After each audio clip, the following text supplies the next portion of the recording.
What's going on, everyone? In this video, we're going to be talking about the top 5 most underpriced camera gear there is of 2018. So let's jump right into the video.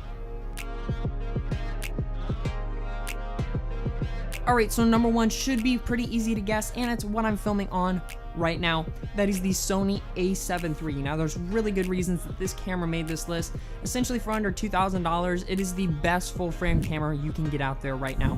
$2,000 for the camera body gets you full-frame camera, incredible low light, does 4K, does 1080 at 120, has insane dynamic range, and not to mention if you're shooting 4K at 24, there's essentially, I think it's no crop at all. It might be a 1.1 times crop.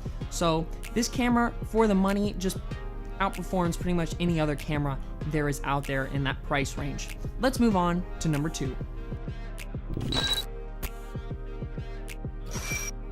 Alright, so number 2 on this list is the Fuji XT3, which will run you about $1,500 for the body only. Now, this camera does 4K at 60 frames per second, and when it comes to like the Sony A7III, if you're not looking for a full frame camera and not looking for crazy low light abilities, I would push you towards the XT3 over the Sony A7III.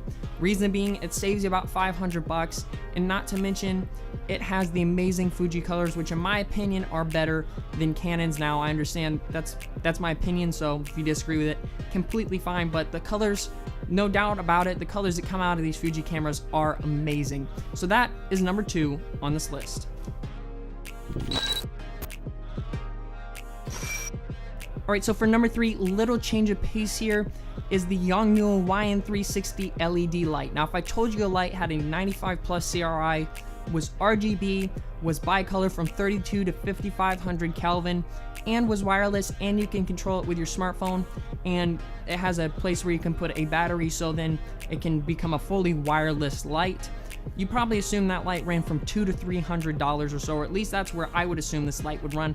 This light only runs you about $80. That is the reason it is number 3 on this list, because it has very high color rating, does RGB, all that good stuff. Normally RGB makes lights crazy expensive, so that is the reason that is number 3 on this list. Let's go to number 4.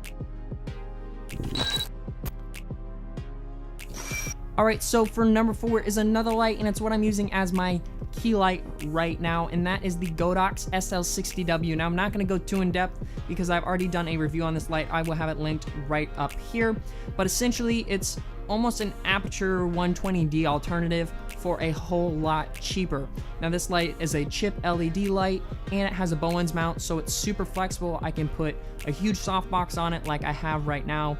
I can put snoots on it. I can shape this light, and it has a ton of output, so this light is super versatile.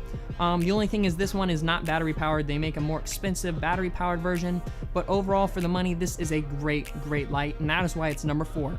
Let's go to number 5. Alright, so for number 5, last but not least, is the Tamron 28-75 2.8 lens for the Sony E-mount cameras. Now, anything equivalent from Sony themselves would be the Sony G Master 24-70 2.8. That lens is going to run you around $2,200, which is honestly a fair price for that lens because it's going to be really good quality.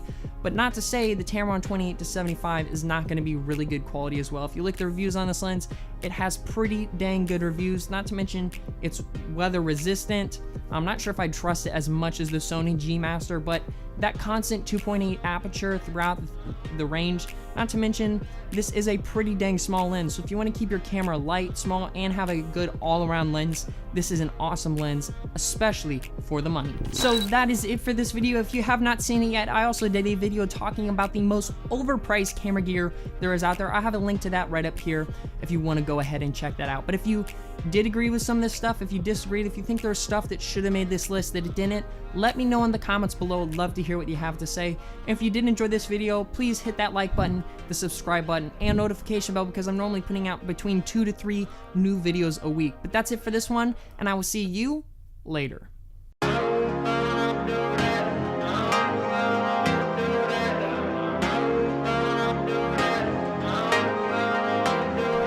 Psych, I'm still here.